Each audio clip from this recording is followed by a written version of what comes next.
नमस्कार। इन खबर में आपका स्वागत है। बुद्ध पूर्णिमा के दिन एक ऐसी खबर आई जिसने कि पूरे देश में एक नई बहस पैदा कर दी है और इसके दो पक्ष बन गए हैं। दोनों पक्ष में से कोई भी अपनी बात से पीछे हटने को तैयार नहीं है। सबसे पहले जानिए कि बुद्ध पूर्णिमा के दिन हुआ क्या था। महात्मा बुद्ध ने आज ही अपने को पहचाना था, आज ही बुद्धत्व को उनकी प्राप्ति हुई थी, यानी कि उन्होंने अपने आप को जाना, ब्रह्म को जाना। उनको विष्णु का 9वां अवतार भी माना जाता है। और जो ज्ञानवापी मस्जिद से खबर आई वो ये कि तीसरे दिन जब कोर्ट कमिश्नर अपने दो सहयोगियों के साथ परिसर में घूम रहे थे तो जहाँ पे वजू किया जाता है वहाँ पे मिला शिवलिंग। फिर नारा लगा, मिल गए बाबा।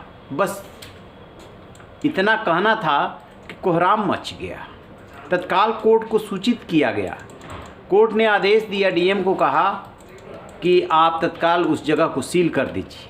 30 फीट बाई 30 फीट की वो जगह है। फिर मुस्लिम पक्ष ने सवाल उठाया कि हम वजू कहाँ करेंगे। डीएम ने कहा कि हम उसकी व्यवस्था करा रहे हैं, कल तक व्यवस्था हो जाएगी। लेकिन जो दूसरे पक्ष के नेता हैं यानी कि मुस्लिम पक्ष के और जो वकील हैं वो इस बात को मानने को तैयार नहीं हुए। उनका कहना ये था कि जहाँ पे वजू किया जाता है वहाँ पे एक फव्वारा था, वही वो फव्वारा है, न कि वो शिवलिंग है। खैर अपने अपने तर्क हो सकते हैं कि वो तो पता चल जाएगा कि शिवलिंग है कि नहीं है, उसकी जब जांच पड़ताल की जाएगी तो पता चल जाएगा। लेकिन मुस्लिम पक्ष इस बात को पचा नहीं पा रहा है। तो जो वकील हैं उन्होंने ये कहा कि कोर्ट ने हमारी पूरी बात नहीं सुनी और सील करने का आदेश दे दिया। चलिए मान लीजिए कोर्ट ने बात नहीं सुनी, 17 तारीख को सुनवाई होनी है, उसमें अपनी बात कह लीजिएगा।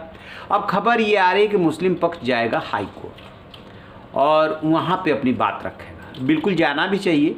जब आप किसी बात से संतुष्ट नहीं होते हैं तो इसीलिए लोअर कोर्ट, हाई कोर्ट और सुप्रीम कोर्ट का कंसेप्ट बनाया गया है कि आप अपनी बात ऊँची अदालत में रखिए यदि निचली अदालत नहीं सुन रही है तो।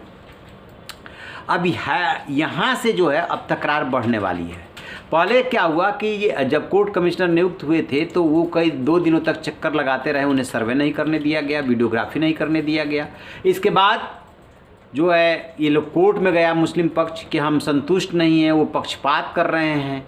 तो कोर्ट ने कमिश्नर नहीं बदला बल्कि 2 एडिशनल और जो उसमें जोड़ दिया कि चलो अब 3 लोगों को कर देते हैं। फिर जिला प्रशासन के सामने सबसे बड़ी चुनौती हो गई कैसे शांतिपूर्ण तरीके से उसका सर्वे कराया जाए।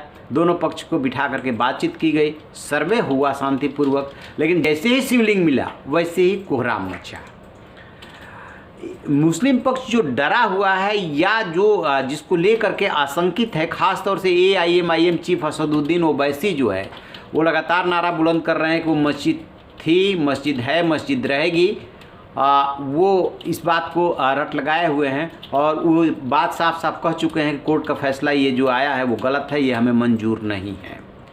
उनसे सवाल ये पूछा गया था कि आप कोर्ट के फैसले को गलत कैसे ठहरा सकते हैं, क्या कोर्ट में आपको भरोसा नहीं है।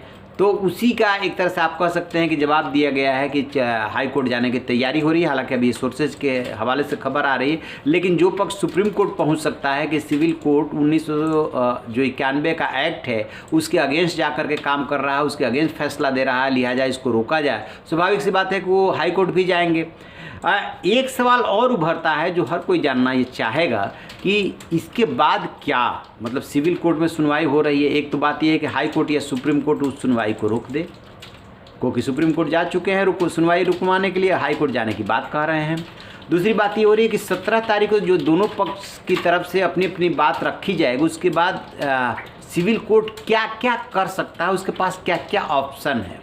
देखिए, जब कमिश्नर अपनी रिपोर्ट पेश करेगा, पूरी रिपोर्ट बताएगा, दूसरा पक्ष उस पर ऑब्जेक्शन करेगा।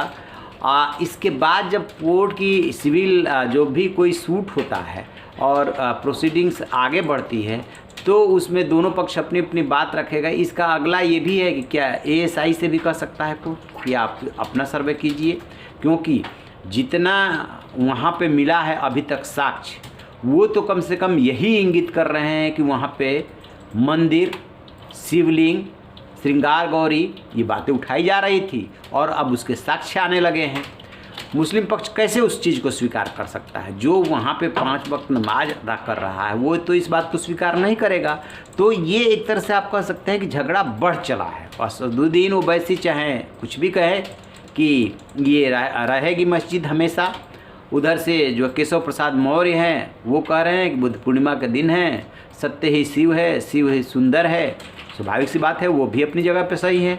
लेकिन ये अब झगड़ा बढ़ेगा और इसका सलूशन देखने वाली बात ये होगी कि 1991 का एक्ट क्या बीच रास्ते में आता है या एक्ट चेंज करने की नौबत आती है। वो हो पाएगा नहीं हो पाएगा, इस पे हमारी नज़र रहेगी। रहिए ना बेखबर, देखते रहिए इन खबर। Thank you.